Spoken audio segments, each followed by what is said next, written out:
Howdy everyone, Lucas here. Thanks for checking out my video. And today we're going to be talking about the best plugins in Ableton for mixing. They come with the software, which is super awesome. And here's the track that we're working with.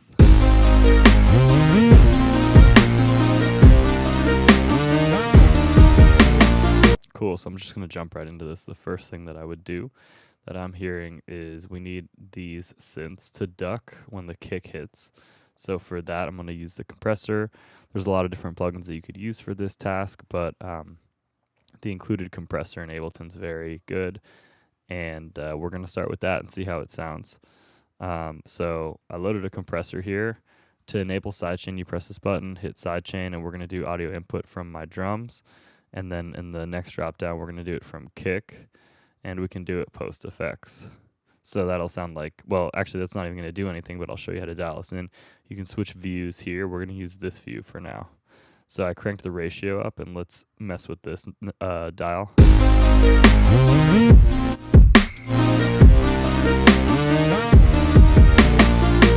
So that's kind of the effect that I'm looking for. So included compressor in Ableton, great for sidechaining. This whole process that I did is how you set up sidechaining. Like I said before, there's other plugins. You can use LFO tool, envelope tools, cable guys, plugins, things like that. But this is just the most basic way to do it in Ableton. I think it's a pretty fun workflow, and I don't mind using literally just the stock compressor for that. And I put it right on my synths group. If you have multiple tracks that you want to group, you just select them, hold Shift, and then press Command G, and it'll group them. So that's super useful. Now you have them like this. Cool. So number one, Ableton compressor. Number two, let's listen to this ARP here because I think it needs some work. So there's some low end information that I don't want in there. So I'm going to double click the EQ and put it on. I actually have this literally set up as a default. So it loads like this as default. So if you want to dial in an EQ, you can right click it and hit save as default presets. That's useful. So I have this with a low cut. If you don't have that already, you can just select this, move it around to your liking. So we just wanted to get rid of all this stuff down here. So that's cool. This sounds a little dry to me personally. So what I'm going to go ahead and do is I'm going to grab the Ableton Echo, which is super useful.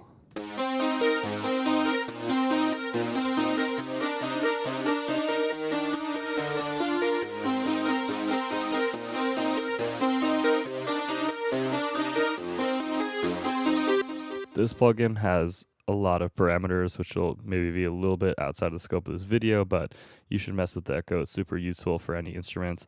I'm just going to engage this filter, so that'll filter the Echo and make it sound more lo-fi.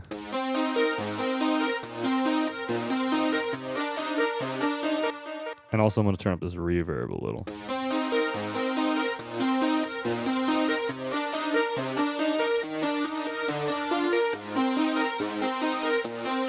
You know what I'm actually going to do is I'm going to use this to cut the highs a little bit too.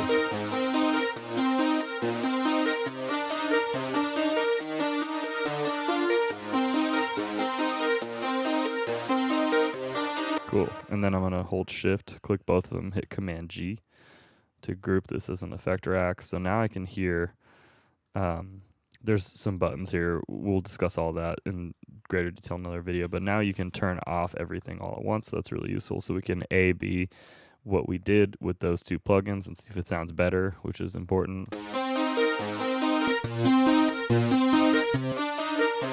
So I think that's going to be nicer in the context of the song. Let's hear that.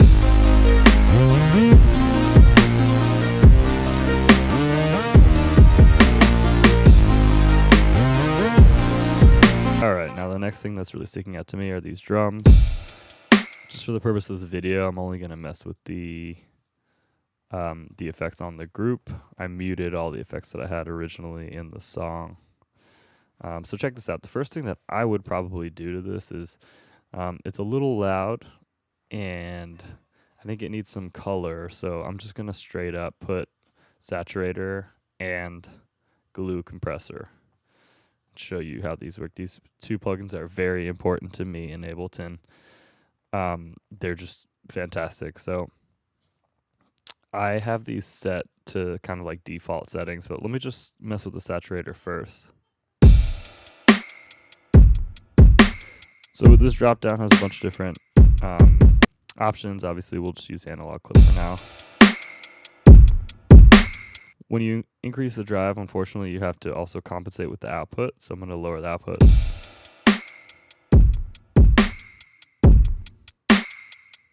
So it's just introducing some analog distortion, which I find is useful for this type of song because the drums just sounded like dry and they sound like canned samples basically. I just want it to kind of glue together and just be a little bit more crusty and grimy sounding. And then I'm going to bump this into the glue compressor.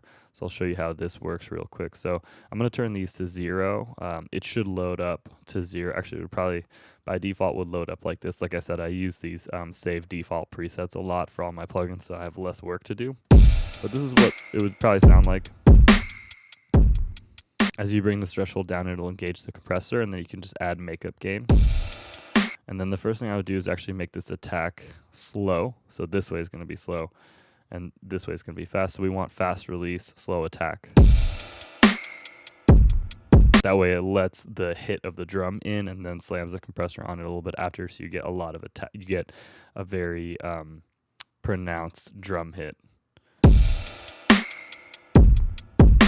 And then like I did before, I'm going to hold shift, click both of those, hit Command G to make an audio rack so that we can toggle them on and off and see if it sounds good. They're just kind of more slam in sounding. You could do this dry wet too. They just sound more grungy, I suppose. Let's hear that.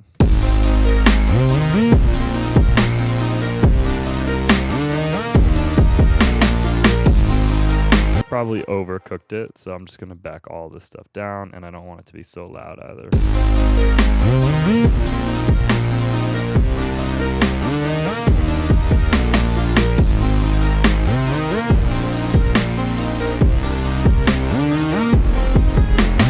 Cool, so we just added these effects to the drum group, which I think really help glue things together. And the last thing I'm going to do is I'm just going to make this bass sound a little grimier because it's boring.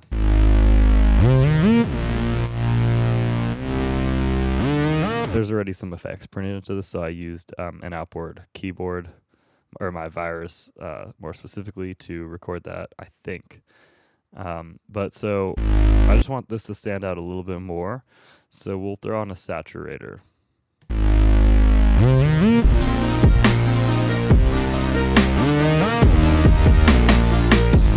Now remember, just to reiterate, when we bump the drive up, it's going to increase the level a lot. So in order, and I like this soft clip button too, but I'm just dialing back the output a bit so it's not, because you're just gonna, if you just make it louder and louder, you're gonna think it sounds better, but it really doesn't. So I try to balance the output a bit.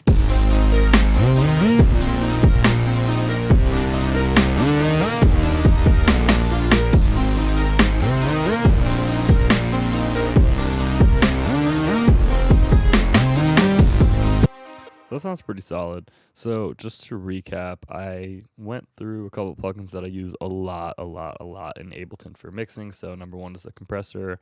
Number 2 is the glue compressor. Number 3 is the echo, which is right here. Number 4 is just straight up grouping this together with Command G, which automatically creates an audio effect rack. So that's another one.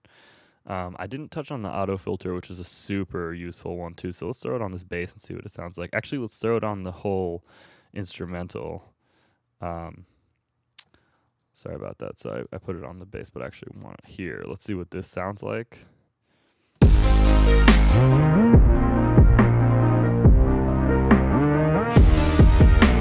So we got a ton of tone shaping capabilities. Just a quick tip on this one. All these drop down menus in Ableton are super useful. So if we go to like the sampler mode, it allows you to increase drive.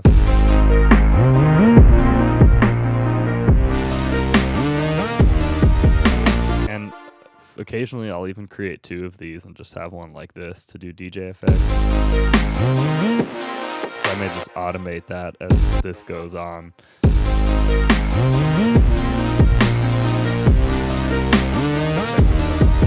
For automation, we hit A, literally on the keyboard, A, and then if we just dial this, it'll automatically move here. So I can create this plus button. I'm going to expand this a little bit more.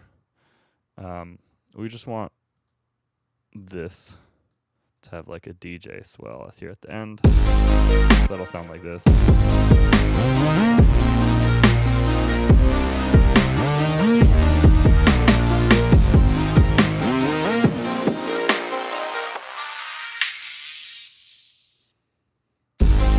Yeah, you get the idea. So this could be refined a little bit, but you know, that's what we're doing. So auto filter is the next one.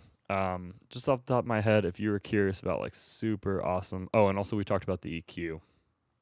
I would say that covers the most commonly used plugins for me in Ableton that are included. And yeah, you should play around with them. They're really good. I use the tuner a lot as well, the utility. But yeah, I hope you find this helpful. Let me know what you think. And if you have any requests for music production tutorials and things like that, let me know. I would love to hear back from you. So I wanted to keep this one short. I hope this is short and sweet. Take care, guys. Later.